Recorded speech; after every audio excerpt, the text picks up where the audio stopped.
What's going on, YouTube family? My name is Adil and welcome back to The Traveling Host. As you know, on this channel, we talk a lot about Airbnb and all things short-term rentals, and I just wanted to give you a quick update on how we're doing, on how our business is doing in the current market, and hopefully this inspires some existing hosts as well as some new hosts that were just looking to enter. Now, let's jump in.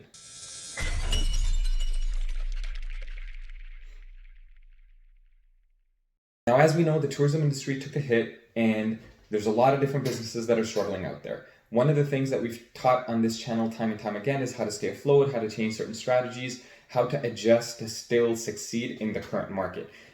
We're just going to give you a quick walkthrough on some of the things that we've done and how we're faring today. Now, as some of our other videos stated, it was important to be on multiple platforms and get some direct bookings. Now, there's still guests arriving. Some markets are not allowing or restricting for short-term rentals. For example, one of our primary markets in Toronto had restricted short-term rentals. The ban just got lifted June 5th. But prior to that, for the past 2.5 months, what we had to do was shift strategies and try to get people in there for longer-term stays. We spoke with the landlords, tried to explain them the situation, got a bit of a rent cut, and that way we were able to put guests in there for some midterm stays for a month, 2 months, 3 months, and I will pop up a couple different examples up here. Now, one of the things that you can see in the examples is we weren't on just one platform. So we got a couple of bookings from Airbnb, some from direct efforts on Kijiji or Craigslist, some of the local marketplaces such as Facebook.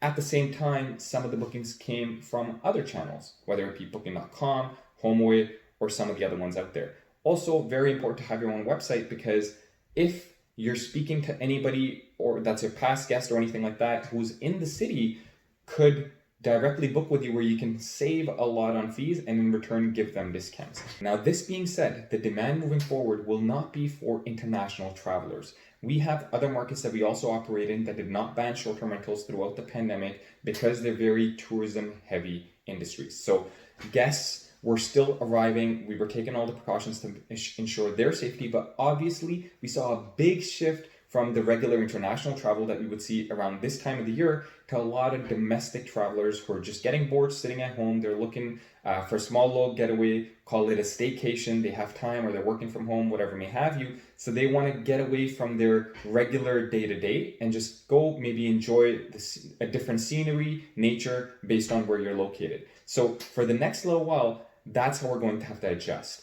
If you're set up as a right business, one of the things that we teach in our SDR Masters group is for you to have previous data. Now, through this, we're able to see on average how many of our guests do indeed arrive from our domestic markets, whether it's 150 to 200 kilometer radius, and that's the audience that we're going after.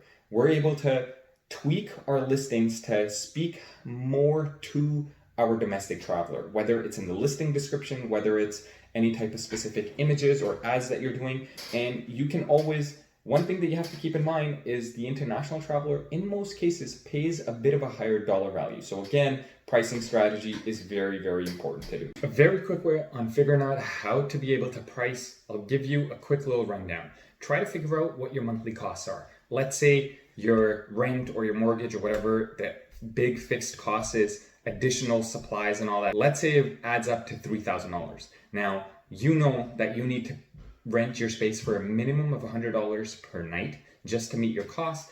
Now, historically, look at what your domestic travelers have paid you. Is it 150? Is it 160 versus an international traveler that may have paid 200? So first, that's what you try to figure out. Second, you try to see, is that still the going rate in the current market? That way you can easily still figure out what your minimum cost is. That's the absolute minimum that you should rent your nightly space for. Then just add onto the top whatever the profit you want to make, what the domestic traveler in the past has paid, and price accordingly. I hope that was helpful, guys. Just wanted to give you guys a quick update on how we're doing, some of the things that you can do. I hope this inspired you to keep going till everything resumes to normal, and I'll see you guys next time. Take care.